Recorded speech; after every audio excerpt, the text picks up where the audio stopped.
तो आप जानते हैं कि पैसा कैसे काम करता है, लेकिन आइए आज के एपिसोड में बात करते हैं कि केंद्रीय बैंक कैसे काम करते हैं, वे हमें कैसे घोटाला करते हैं, वे इस चीज़ को कैसे कार्यान्वित करते हैं और पैसे को एक शेल गेम की तरह इधर उधर ले जाते हैं।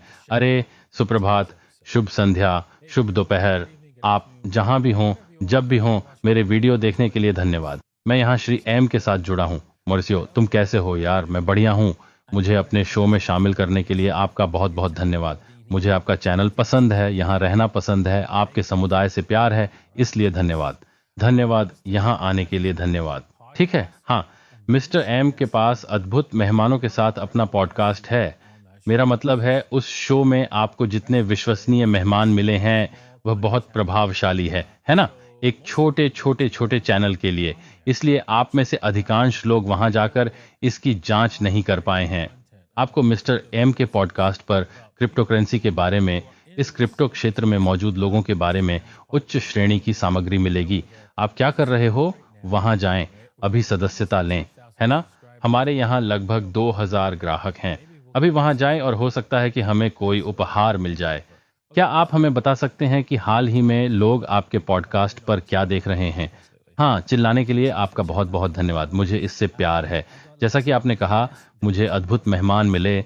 सबसे महत्वपूर्ण बात यह है कि आपको और हमें पॉडकास्ट रिकॉर्ड करना होगा, क्योंकि मुझे विश्वास नहीं हो रहा है कि हमने अभी तक एक साथ नहीं किया है, लेकिन हम इसे करेंगे, हम इसे जल्द ही करेंगे। तो हाँ, बहुत सारे अद्भुत मेहमान। मैंने अभी रैंड क्रिप्टो बैंटर के साथ एक एपिसोड अपलोड किया जिसका मैंने आनंद लिया। मेरे पास पॉम्प्लियानो था जो अद्भुत था। बहुत सारे यूट्यूबर्स, क्रिप्टोकेड, जो वास्तव में एक बहुत अच्छा पॉडकास्ट है, बहुत अद्भुत। और हाँ, जैसा कि आपने कहा, अद्भुत आश्चर्यजनक सामग्री, वीडियो में त्वरित पसंद के विपरीत अधिक लंबे प्रारूप की तरह। इसलिए यदि आप अपने पसंदीदा यूट्यूबर के बारे में अधिक जानने या व्यवसायों के बारे में या क्रिप्टो के बारे में और क्यों और लोगों के क्रिप्टो में आने का कारण जानने का आनंद लेते हैं, तो चैनल पर जाएं और देखें, क्योंकि यह उन लंबे प्रारूप वाले पॉडकास्ट में से एक है। मुझे ये करना पसंद है। मुझे लोगों से बात करना अच्छा लगता है। जैसा कि आपने कहा, सभी मेहमान अद्भुत हैं, तो मैं निश्चित तौर पर वहां खूब मजा कर रहा हूं। बढ़िया बढ़िया। ठीक है, चलिए फेडरल रिजर्व के बारे में बात करते हैं और अन्य केंद्रीय बैंक। ठीक है, और इसलिए यही आज का विषय है। और ये समझना महत्वपूर्ण है कि केंद्रीय बैंकिंग कैसे काम करती है। मैं हर समय लोगों से मिलता हूं और समझाता हूं, इससे कोई फर्क नहीं पड़ता कि अमेरिकी डॉलर गिर जाता है, बाकी सब चीजें भी गिर जाती हैं। और लोग ऐसे हैं, यह उसी तरह से काम करता है और हम समझा सकते हैं कि क्यों।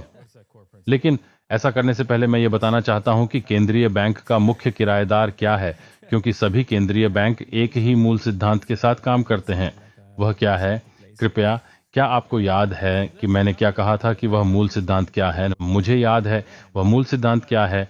मैं शपथ नहीं लेना चाहता, इसलिए मैं दुर्व्यवहार करने वाले लोगों के प्रति विनम्र रहने का प्रयास करूंगा।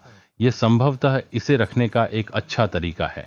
ऐसा नहीं है, मेरा मतलब है अंत में वे यही करते हैं, लेकिन वे पैसा छापते हैं, है ना? हाँ, और जब वे पैसे छापते हैं तो उसका कारण क्या है?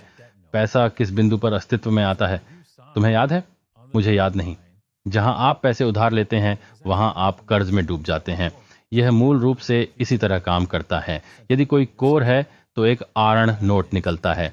इसलिए यदि आप बिंदीदार रेखा पर हस्ताक्षर करते हैं, वह पैसा वास्तव में फेडरल रिजर्व से आ रहा है या भविष्य में कभी कभी केंद्रीय बैंक, आपके केंद्रीय बैंक से आने वाला है। और यह प्रभावी रूप से आज हमारी प्रणाली है, बोर्ड भर में और हर एक केंद्रीय बैंक में, है ना? यही मूल सिद्धांत है। ये थोड़ी अधिक जटिल स्थिति में चला जाता है जब आप वास्तव में इस पर माइक्रोस्कोप लगाना शुरू करते हैं, है ना? क्योंकि याद रखें कि मैंने क्या कहा था। मैंने कहा था कि यह अंततः छपेगा, है ना? जो होता है वो थोड़ा ज्यादा होता है, उससे भी अधिक जटिल, लेकिन आमतौर पर यह इसी तरह काम करता है ना? और यह कैसे होता है, यह अत्यंत जटिल है। और इसका कारण यह है कि आप जानते हैं, यह एक शेल गेम की तरह है। आप इस बारे में निश्चित नहीं हैं कि यह कैसे काम करता है ना? आप जैसे हैं, ये एक तरह से भ्रमित करने वाला है। मुझे यह समझ नहीं आया। तुम्हें पता है क्या? इन अन्य लोगों को यह मिल गया है ना? तो इसलिए तुम ही जाओ, ठीक है? मुझे परवाह नहीं है ना? और अधिकांश लोग ऐसा नहीं करते, है ना? क्या आप सहमत नहीं हैं? मैं सहमत हूं। और मुझे अच्छा लगता है कि सबसे पहले आप तर्क के बारे में कितना जानते हैं और लोगों को सिखाने के आपके जुनून के बारे में कितना जानते हैं। तो दोस्तों, आप जानते हैं, उस लाइक बटन को तोड़ दें, क्योंकि डेविंसी यहाँ एक पूर्ण किंवदंती है जो अपना सारा ज्ञान साझा कर रहा है। मुझे याद है कि आप कह रहे थे कि जब तक आप एक जीवन बदल सकते हैं, तब तक आप एक व्यक्ति की मदद कर सकते हैं, जो आपने पिछले 2 वर्षों में बार-बार किया है। लेकिन मुझे लगता है कि यह आश्चर्यजनक है कि आप हर चीज़ को आसानी से कैसे समझाते हैं और आप कितना जानते हैं। मेरा मतलब है, जब भी आप यहाँ कुछ समझाते हैं, तो मैं दंग रह जाता हूँ। तो ऐसा करने के लिए धन्यवाद। हाँ, कोई समस्या नहीं, कोई समस्या नहीं। तो हाँ, मुझे मुझे जारी रखने दीजिए। तो शेल गेम का एक हिस्सा ये है कि फेडरल रिजर्व, मैं फेडरल रिजर्व कहता रहता हूँ, लेकिन हर एक केंद्रीय बैंक के अलग-अलग नियम और चीज़ें हैं। लेकिन मुख्य संयुक्त राज्य अमेरिका में फेडरल रिजर्व है, और इसलिए उनका दिखावटी खेल ये है कि वे बैंकों से आरण लेते हैं, है ना? बैंक संपार्श्विक प्रदान करते हैं, ताकि अरे, आप जानते हैं क्या, मैं तुम्हें संपार्श्विक देने जा रहा हूँ। पैसे छापने से पहले मुझे इसकी गारंटी देनी होगी। तो ये इसी तरह काम करता है। इसलिए जो भी संपार्श्विक, संगठित संपार्श्विक वे फेडरल रिजर्व को देते हैं, भले ही वह खराब हो जाए, जब वे उस पैसे का निर्माण करते हैं, तो उन्हें आम तौर पर फेडरल रिजर्व से उस खराब आरण को लेना पड़ता है। इसलिए यदि उन्हें अधिक धन की आवश्यकता है, तो उन्हें या तो आरक्षित राशि जमा करनी होगी, और जिसे वे वास्तविक नकद, वास्तविक डॉलर में 10 गुना अधिक प्राप्त कर सकते हैं, है ना? और फिर वे 10 गुना अधिक उधार ले सकते हैं। हालांकि अब यह शून्य हो गया है। ऐसा ही होता था, अब और नहीं। हाँ, पिछले कुछ समय में बहुत सी चीजें बदल गई हैं। क्या आप जानते हैं कि 2008 के बाद फेडरल रिजर्व वास्तव में अमेरिकी सरकार के आर्ण राजकोष नोटों को नहीं ले सकता था? तकनीकी रूप से किसी भी ट्रेजरी नोट को फेडरल रिजर्व की बैंक बैलेंस शीट पर रखने की अनुमति नहीं थी। कभी कभी मैं इसके बारे में सोचता हूँ, इसमें कूदने के लिए खेद है, कभी कभी मैं इसके बारे में सोचता हूँ। हाँ, 3 दोस्त, सही। और वहां शायद आप, मैं और कार्ल हैं, और मैं आपसे कहता हूँ, दा विंची, हे दा विंची, क्या मैं आपसे $10 उधार ले सकता हूँ? और आप मुझसे कहते हैं, ठीक है, मैं तुम्हें $10 दे सकता हूँ, लेकिन तुम्हें मुझे क्या साबित करना होगा कि तुम मुझे वापस भुगतान कर सकते हो? और मैं आपसे कह सकता हूँ, ठीक है, मेरे पास कार्ल 50 है। क्या? बिल्कुल, बिल्कुल, ये वैसे काम करता है। बिल्कुल यही है। बहुत खूब, आप समझते हैं, बिल्कुल इसी तरह ये काम करता है। सही? ये बिल्कुल इसी तरह है कि फेडरल रिजर्व कैसे काम करता है। जब मैंने तकनीकी रूप से इसके बारे में कहा, तो इसे क्या कहा जाता है? सरकार का कर्ज नोट। राजकोष के नोट से पहले वे सरकार से सीधी खरीद नहीं कर सकते थे। सही? यदि बैंक ने नोट खरीदा है, ठीक है, सरकार से, तो वे जा सकते हैं और फेडरल रिजर्व को इंगित कर सकते हैं, अरे, आप जानते हैं क्या? क्या आप मुझे यह पैसा उधार दे सकते हैं? और मैं इसके लिए अच्छा हूं, क्योंकि मुझे वह दूसरे व्यक्ति के साथ मिला है। बॉब का मुझ पर ₹50 बकाया है। बिल्कुल सही। तो एक सामान्य मस्तिष्क वह कहती है, ठीक है, वहीं रुको, सबसे पहले वापस भुगतान करें। आपके पास दूसरे व्यक्ति के लिए जो कुछ भी है, तो आप मुझे साबित करें कि आप वापस भुगतान कर सकते हैं, और हो सकता है कि मैं आपको 10 उधार दे दूं, और मैं आपके पास जो 50 हैं, उसे कार्ल को एक अच्छी चीज के रूप में नहीं ले रहा हूं। आप जानते हैं, ये बस दिमाग हिला देने वाला है। हाँ, यही घोटाला है। वास्तव में ऐसा ही हुआ करता था। अब सीधे फेडरल रिजर्व वास्तव में सीधे ट्रेजरी नोट खरीद सकता है, जो बॉब के $50 लेने जैसा है। ओह, बॉब पर आपका $50 बकाया है। ठीक है, मैं जानता हूं कि बॉब एक क्रेडिट जोखिम है, लेकिन मैं बॉब को वैसे भी ले लूंगा, बॉब का नोट वैसे भी। और उन्होंने खुद को इस हद तक सीमित कर लिया है, और वास्तविक तथ्य यह है कि अब कानूनी तौर पर उनकी किताबों पर वास्तव में बुरा कर्ज हो सकता है। तो और वे नियम बदल गए, और ये नियम नहीं बदले। ये नियम, वे कभी भी ऐसे नहीं होते। उन्हें जोखिम भरे आर्ण की तरह खराब आर्ण लेने की अनुमति नहीं थी। उन्हें राजकोषीय नोट रखने की अनुमति नहीं थी। उन्हें मात्रात्मक सहजता करने की अनुमति नहीं थी। सही? वो अब ये सब काम करते हैं। सही? और इसलिए आपको वहां जो मुख्य बात देखनी है, वह यह है कि वहां कोई निश्चित नीति नहीं है। सही? और जब कोई निश्चित नीति नहीं है, तो आप योजना नहीं बना सकते। सही? तो क्या आप कल्पना कर सकते हैं कि क्या हमारा गुरुत्वाकर्षण केंद्रीय बैंक द्वारा नियंत्रित होता? क्या होगा? हाँ, आप योजना बनाने में सक्षम होंगे कि आप इस खतरनाक दरवाजे से बाहर निकल सकते हैं या नहीं। ग्राफिक बदल सकता है। बिल्कुल, बहुत खूब। तो ये एक महत्वपूर्ण बात है और पैसा बहुत महत्वपूर्ण है ना? हम अपने पैसे से योजना बनाने में सक्षम होना चाहते हैं। हम दुनिया में जाने में सक्षम होना चाहते हैं, कड़ी मेहनत करना, बचत करना और जाना चाहते हैं। हाँ, अगर मेरे पास यहाँ इतना बचा हुआ और संरक्षित है, तो ये इतना मूल्यवान होगा जब मैं इस समय, इसलिए मैं कर सकता हूँ एक्स, वाई, जेड। हाँ, एक्स, वाई, जेड खरीदें या खरीदें, है ना? लेकिन समस्या यह है, वे न केवल प्रबंधन करके मेरे धन के प्रबंधन से अर्थव्यवस्था को इस तरह ऊपर नीचे करते हैं, ये आपको योजना बनाने से भी रोकता है। आप घर खरीदने की योजना नहीं बना सकते, आप अपनी सेवानिवृत्ति की योजना नहीं बना सकते। आपको हमेशा जाना होगा। हाँ, मुझे नहीं पता कि मुझे कितनी आवश्यकता होगी, इसलिए बेहतर होगा कि मैं बहुत कुछ ले लूं। वह किस प्रकार की योजना है? बिल्कुल, और फिर वे प्रिंट करते हैं, इसलिए सब कुछ नाली में चला जाता है, क्योंकि वे और अधिक प्रिंट करते हैं, लेकिन आपके पास कोई संख्या भी नहीं है जिसे आप कह सकें, ठीक है, यह पर्याप्त है। क्या आपके पास कोई संख्या नहीं है जो केंद्रीय बैंकिंग के कारण पर्याप्त है ना? क्योंकि आप नहीं जानते कि वे और कितना छापेंगे, इसलिए आप उसके आधार पर योजना नहीं बना सकते। तो लेकिन थोड़ी सी योजना तो आप बना ही सकते हैं। आप उनकी पुस्तकों को देखने का प्रयास कर सकते हैं और देख सकते हैं कि कितना पैसा मौजूद है और मुद्रित किया गया है, और फिर वहां से रणनीति बना सकते हैं। लेकिन यह एक कठिन प्रक्रिया है ना? वे झूठ बोलते हैं, है ना? वे नियम बदलते हैं, है ना? वे यह भी बदल देते हैं कि वे रिपोर्ट कैसे करते हैं, कि वे कितना प्रिंट कर रहे हैं। तो आप क्या करने वाले हैं? सही, जब वे नियम बदलते हैं, जब आप नियमों का एक सेट स्थापित करते हैं जिसके अनुसार आप रह सकते हैं, तो नियम बदल जाते हैं। और यह कितना गलत है केंद्रीय बैंकिंग। अब मैंने आज एक वीडियो बनाया और पोम्प्लाना ने कहा कि बिटकॉइन एक अनुशासित केंद्रीय बैंक है। यह हमेशा नियमों पर कायम रहेगा। हाँ, क्योंकि यह गणित पर काम करता है। हाँ, गणित तय है। हाँ, और इसमें कोई इंसान शामिल नहीं है। वे नियम नहीं बदल सकते क्योंकि कोड कानून है ना? बिल्कुल। हाँ, तो ये ऐसा है जैसे बिटकॉइन गुरुत्वाकर्षण की तरह है।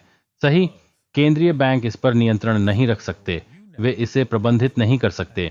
बिटकॉइन की मौद्रिक नीति पर उनका नियंत्रण नहीं है, इसलिए अब आपके पास भविष्य के लिए योजना बनाने का एक वास्तविक तरीका है। आप जानते हैं कि यदि बिटकॉइन की कीमत अभी 20 नहीं 14, 3, 5,000 है तो ठीक है, डॉलर सही है, या आप बिटकॉइन के साथ कुछ निश्चित मात्रा में चीजें खरीद सकते हैं। आप जानते हैं कि यहाँ एक सेकंड रुकें, अगर मुझे कुछ बिटकॉइन या कई एक्स राशि के बिटकॉइन मिलते हैं तो मैं शायद भविष्य में बहुत अधिक सामान खरीदूंगा। मैं जानता हूं कि मैं भविष्य में अपनी जरूरत की हर चीज खरीदने में सक्षम हो जाऊंगा। तो चलिए दिखावा करते हैं। आप मानते हैं कि आपको अपनी भावी सेवानिवृत्ति के लिए केवल $100,000 की आवश्यकता है। यह निश्चित रूप से थोड़ा कम है, लेकिन आप अभी बिटकॉइन में $100,000 डाल सकते हैं और पूरी निश्चितता के साथ जान सकते हैं, पसंद के करीब करीब। ये पूर्ण नहीं है ना?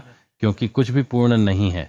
आप मर सकते हैं, एक क्षुद्र ग्रह से टकरा सकता है। कुछ चीजें ऐसी हो सकती हैं जो आपको वास्तव में वह पैसा खर्च करने से रोकेंगी, लेकिन आपको लगभग पूर्ण निश्चितता है कि अरे, आप जानते हैं, अगर मैं इसे यहाँ रखूं तो अब से 10-20 वर्षों में मेरा मूल्य वही या उससे अधिक होगा। हाँ, 100%। कम मूल्य नहीं, और न जाने कितना मूल्य है।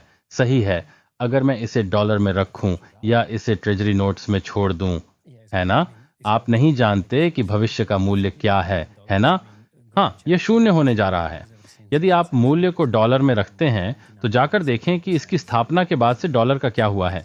ये क्या 99 दशमलव कुछ प्रतिशत नीचे चला गया है।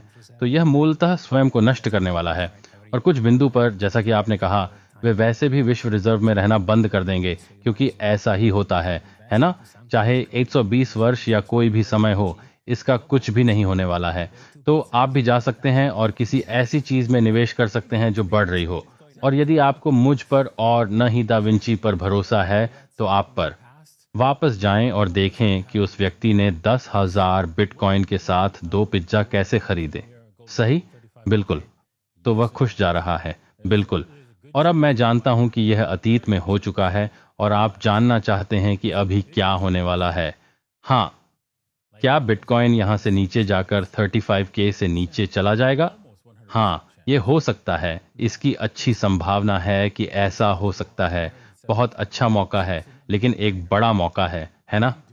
लगभग 100% संभावना की तरह, क्योंकि 100% कुछ भी नहीं है, लेकिन लगभग 100% संभावना है कि यह बहुत अधिक बढ़ रहा है।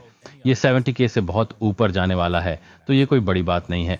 यदि आपके पास कोई बिटकॉइन नहीं है, तो आप अभी क्या कर रहे हैं? जब आप डॉलर रखते हैं, तो आप भारी जोखिम उठा रहे होते हैं, या किसी अन्य संपत्ति को अपने पास रखें, क्योंकि बिटकॉइन उस संपत्ति से कई गुना बेहतर प्रदर्शन करेगा, चाहे वह शेयरों में आपकी सेवानिवृत्ति निधि हो, या यह सोना है, या यह आपकी, मुझे नहीं पता, आपकी संग्रहणीय कार है। हर चीज बिटकॉइन से कमजोर प्रदर्शन करेगी और बिटकॉइन उससे कई गुना बेहतर प्रदर्शन करेगा। अब निश्चित समय सीमा विंडो में निश्चित रूप से कुछ चीजें होंगी जो कुछ समय के लिए बिटकॉइन से बेहतर प्रदर्शन करेंगी, लेकिन लंबे समय में नहीं। कोई मौका नहीं, लंबे समय में बिटकॉइन इसे नष्ट कर देगा। हाँ, सचमुच एक अभ्यास है जिसमें मैं सभी को आमंत्रित करता हूँ। ऐसा करने के लिए लोगों की तरह कभी कभी या अधिकांश समय वे शीर्ष को मापते हैं, लेकिन जाकर नीचे को मापते हैं। क्या आप जानते हैं, यदि आप पहले दिन से शुरुआत से पीछे जाते हैं और तल को मापते हैं, तो ऐसा लगता है हाँ ये ऊपर जा रहा है, जैसे सरल मम। अब तक हमारा प्रत्येक निचला स्तर ऊपर जा रहा है, तो मैं इसे ले लूंगा। प्रत्येक तल दूसरे तल से नीचा है। जब आप पिछले उच्च से पिछले निम्न की तुलना करते हैं, है ना? हाँ, प्रत्येक तल ऊंचा है।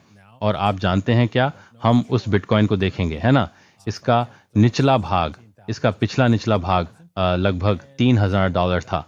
अब इसका वर्तमान निचला स्तर हम निश्चित रूप से नहीं जानते, लेकिन वर्तमान में ये 17,000 पर है, 17,000 से थोड़ा कम।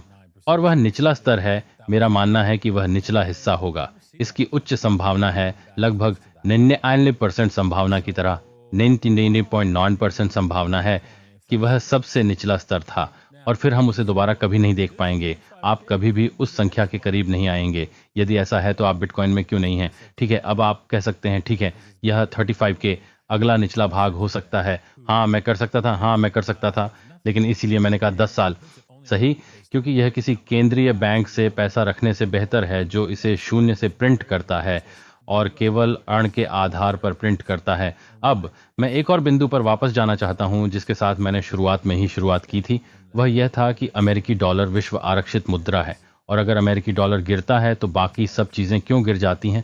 खैर, लोग नहीं समझते, और मैं ऐसे बहुत से लोगों से मिला हूं जो इसे समझ ही नहीं पाते। वह अमेरिकी डॉलर दुनिया की आरक्षित मुद्रा है। नहीं, यह नहीं, रूस डॉलर नहीं छान रहा है। ठीक है, तो चलिए हम बताते हैं, आइए आपको वह देते हैं। रूस डॉलर स्वीकार नहीं कर रहा है। मुझे यकीन है कि उनके पास डॉलर हैं, लेकिन आइए हम आपको वह दे दें। हाँ ठीक है, चीन स्वीकार नहीं कर रहा है। ठीक है, तुम्हें पता है क्या, भले ही बैलेंस शीट पर बहुत सारे डॉलर हैं, ये डॉलर स्वीकार कर रहा है। और हाँ, लेकिन बाकी सभी लोग हैं, है ना? और इसलिए उनसे सामान खरीदने के लिए आपके पास डॉलर होने चाहिए। आपके पास भंडार पर डॉलर होना चाहिए। जब सऊदी अरब या किसी भी तेल उत्पादक देश से किसी दूसरे देश को तेल बेचा जाता है, तो वे इसे डॉलर में बेचते हैं। इसलिए जब वे उन डॉलरों को लेते हैं, तो उनके पास उनकी स्थानीय मुद्रा होनी चाहिए। और चूंकि प्रत्येक केंद्रीय बैंक आर्ण से पैसा पैदा करता है, इसलिए आपको जो वास्तविक डॉलर मिलता है वह देश में लाता है, वह एक वचन पत्र, एक आर्ण पत्र है, ताकि वे परिवर्तनीय हो सकें। तो आप कह सकते हैं ठीक है, अरे ये एक वचन पत्र है, इसलिए मैं इसे एक केंद्रीय बैंक के रूप में ले सकता हूं और अपनी स्थानीय मुद्रा जारी कर सकता हूं। हाँ, और इसलिए वे उसे किताबों में रखते हैं। क्या तुम समझ रहे हो? वे किताबों में अमेरिकी डॉलर रखते हैं, ताकि जब आप देश के बाहर कुछ खरीदने के लिए तैयार हों, जैसे कि चिल्ली से तांबा, तो आपके पास ऐसा करने के लिए डॉलर हो, क्योंकि वे केवल चिल्ली में डॉलर स्वीकार करते हैं, और फिर चिल्ली में वे उन डॉलर को अपनी स्थानीय मुद्रा में बदल देते हैं, जो कि सिर्फ चिल्ली पेसो है, और केंद्रीय बैंक वहां डॉलर रखता है। इसलिए प्रत्येक डॉलर जो स्थानीय मुद्रा में परिवर्तित हो जाता है, अब स्थानीय देश के चारों ओर घूम रहा है ना? और इसे अमेरिकी डॉलर का समर्थन प्राप्त है, क्योंकि यह केवल अमेरिकी डॉलर के कारण ही अस्तित्व में आया है। देखो मैं यहाँ क्या कह रहा हूँ दोस्तों? हाँ, एक मजेदार कहानी है जो मैं शो खत्म करने से पहले कहना चाहूंगा। आपने पहले लोगों के अपने नियम स्वयं बनाने के बारे में कुछ कहा था, है ना? जब मैं बच्चा था, मैं शहर का नाम नहीं बताऊंगा क्योंकि मैं किसी चीज या किसी को छाया नहीं देना चाहता। मेरी माँ ने मुझे इटली के एक शहर के बारे में एक कहानी सुनाई जहां वे और अधिक घर बनाना चाहते थे, लेकिन शहर भरा हुआ था। तो आप जानते हैं कि उन्होंने क्या किया? उन्होंने संकेत हटा दिया। उन्होंने संकेत को कुछ मीटर आगे बढ़ाया और अचानक मैं शहर में पहुंच गया। तो बैंक यही कर रहे हैं, वे संकेत आगे बढ़ा रहे हैं। बिल्कुल, हाँ, वे गोल पोस्ट को आगे बढ़ा रहे हैं, है ना? जब भी चीजें काम नहीं करती, ठीक है, वे बस नियम बदलते हैं और गोल पोस्ट को स्थानांतरित करते हैं। मेरा मतलब है, क्या आप कल्पना कर सकते हैं कि आप एक खेल खेल रहे हों और एक टीम हो जो नियमों को बदल सकती है खेलते समय, ठीक है? हाँ, जब आप खेल रहे हों, पागल, हाँ, क्या इतना ही? वही हो रहा है वास्तव में। हाँ, बिल्कुल, आप स्पष्ट रूप से हारने वाले हैं और आप कह सकते हैं, ठीक है, केंद्रीय बैंक ऐसे नहीं है, वे खेलना पसंद नहीं करते हैं, वे हमारे खिलाफ नहीं खेल रहे हैं, है ना? अरे हाँ, अरे हाँ, क्या आप सचमुच ऐसा सोचते हैं? ठीक है, क्या आप जानते हैं 2020 में सभी केंद्रीय बैंकरों ने ढेर सारे स्टॉक खरीदे। वे सभी स्टॉक में थे, उनके पास जो कुछ भी था। आपने ऐसा क्यों किया? क्योंकि वे जानते थे कि उनकी छपाई का पैसा स्टॉक में जा रहा है। ये नियम परिवर्तन था जो उन्होंने किया था, है ना? वे स्टॉक खरीदने वाले थे या कंपनी लेने वाले थे? बाजार को बढ़ावा देने के लिए स्टॉक खरीदने के लिए ब्रोकरेज प्राप्त करने वाले थे। वे जानते थे कि वे ऐसा कर रहे हैं और इसलिए वे भाग ले रहे थे। वे यहाँ हम सभी की तरह पैसा कमाने की कोशिश के खेल में खेल रहे हैं और वे नियम बदल रहे हैं ताकि वे लाभ उठा सकें और आप नहीं। क्या आपको लगता है कि यह उचित था?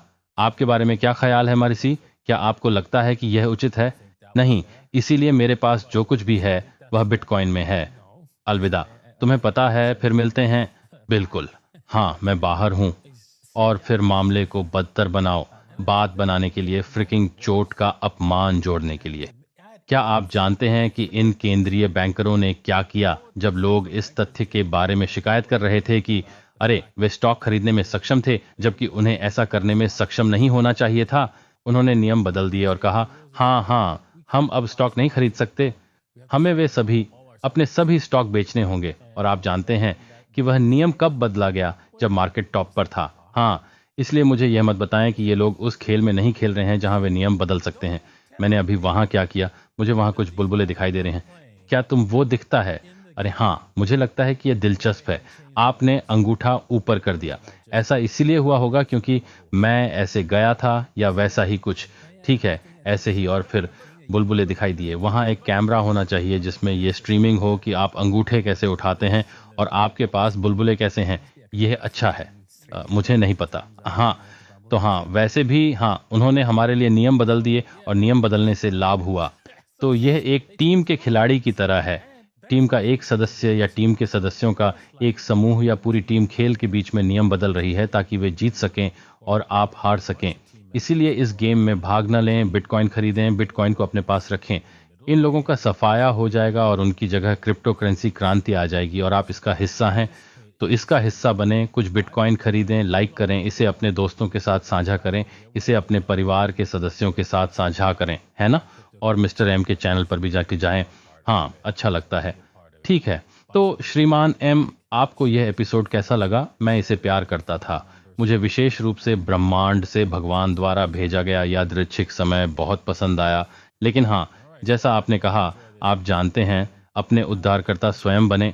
ये उम्मीद न करें कि कोई भी व्यक्ति यहाँ आएगा और आपको बचाएगा, क्योंकि विशेष रूप से सरकार और बैंकों को कोई परवाह नहीं है। तो तैयार रहें, आप जानते हैं, और बिटकॉइन खरीदें। ये सबसे अच्छी चीज है जो आप कर सकते हैं। कोई वित्तीय सलाह नहीं, वही मैं कर रहा हूँ। मैं अपना डालता हूँ, आप जानते हैं वे कैसे कहते हैं। आप जानते हैं, मैं जो कहता हूँ उसे मत सुनो। देखिए मैं क्या करता हूँ, आप जानते हैं, एक तरह की बात। और मैं और दा विंची निश्चित रूप से इसमें है, इसीलिए हमें लगता है कि ये सबसे अच्छा है। इसलिए हम ये वीडियो क्यों बना रहे हैं? दा विंची से पहले आपके वीडियो, काश मैं 2011 में आकर तुम्हें ढूंढ पाता, क्योंकि हाँ, तुम तब से शानदार काम कर रहे हो। ठीक है, बहुत बहुत धन्यवाद। और हम ये हर सप्ताह करेंगे, इसलिए सुनिश्चित करें कि आप बने रहें। आप प्रत्येक सप्ताहांत शनिवार को एक साथ हमारी बातचीत देखने के लिए सदस्यता बटन दबाएं। और भी हम अपने छोटे पॉडकास्ट की तलाश करेंगे जो हम आपके चैनल मिस्टर एम के चैनल पर करने जा रहे हैं। तो यह उन अच्छे लोगों में से एक होगा, चूको मत। देखने के लिए धन्यवाद और हम अगली बार आप लोगों से मिलेंगे। चीयर्स, अलविदा। बाय।